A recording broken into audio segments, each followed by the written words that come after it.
floor, ma'am. Thank you, Mr. Speaker. The removal of lay assessors, this is a big change. This is a big change. This is a change that has been existing in our country for 120 years. Now, the Honourable Attorney General said that they have consulted with the DPP, FICAC, Legal Aid and Judiciary.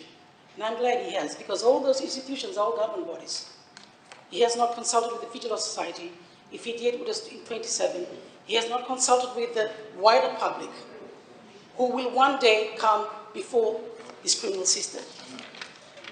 Now, we've all heard the reasons why on social media, on the mainstream media, the reasons why lay assessors should not be removed. Now, I reiterate the sentiments raised, or the opinion of the DPP. He wholeheartedly supported that the removal of lay assessors to the effect must never be done. And this is what he said, and I quote, "Undoubtedly, indictable offences should be decided either with a jury or with assessors and a judge. I have not discussed the advantages of the judge alone at trial because, in my opinion, the advantages of the judge alone or assessor system outweigh arguments for judge alone trials, even in complex fraud trials." Now, this is the opinion made back in the 80s conference on December 2017. This is the opinion of our nation's Director of Public Prosecution. And that is an opinion that's recorded. I have not seen him issue another opinion negating his opinion. That being said, his opinion stands. Now, there's also other ways that have come on social media. One is my learned friend. He's also a seasonal criminal lawyer, Mr. Philemon Ivosarong, who's been dealing with criminal trials over the past 20 years.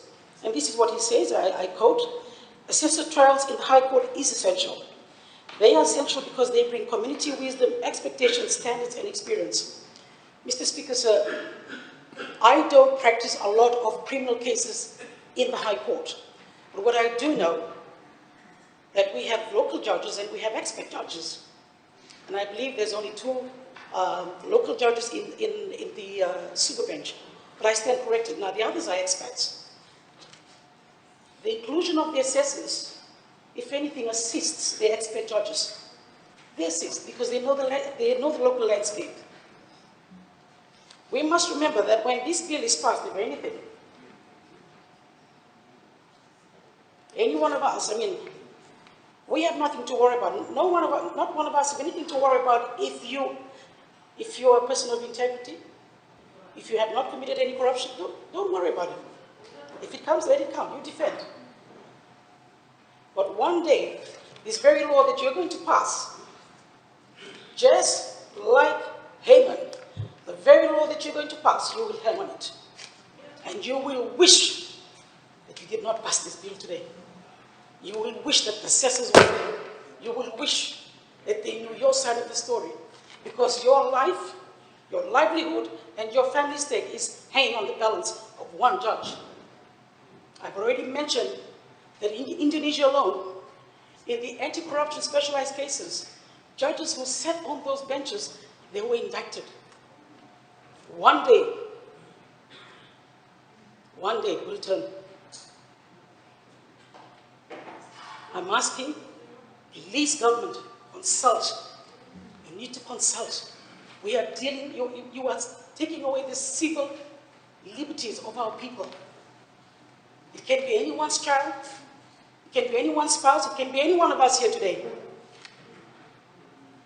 And I pray that day doesn't come when you live to regret that the bill you passed today will hang you again. Now, the Honorable Biman has talked about economic reasons, and it's true. Running trials, if anything, it's quite expensive because it goes for a week, 2 weeks.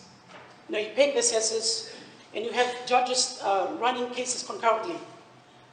Whatever happens, do not take away the civil liberty of a person purely based on economical reasons. Don't do that. it will come back and bite you. That's all I have to say, Mr. Speaker. Thank you.